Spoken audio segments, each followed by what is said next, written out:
we found our very first puffball of the season, and we're just gonna give it a little glide on the bottom. Puffball, because solid white, when you cut it open, we're gonna take it home, cut it open, and we're gonna cook it up. Yum, yum, yum. Yummy. Puffball season. Yummy. So we're gonna peel the skin off. You don't have to, but I like to, because look, this skin here is actually what gives me gastro issues. I was so bloated the first time I ever had a giant puffball. So tip is to peel off the skin of the puffball before cutting it up, enjoying it.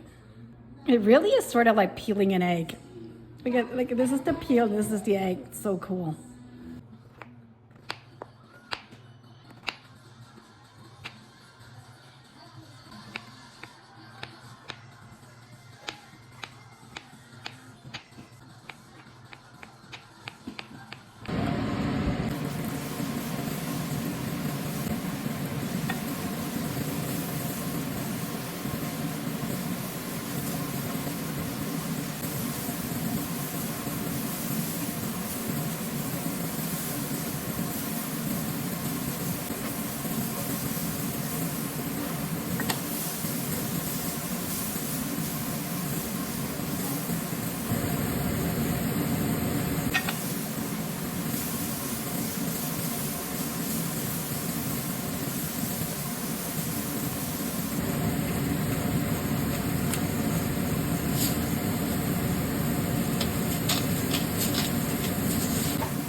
The texture is like kind of like tofu and cheese mixed together.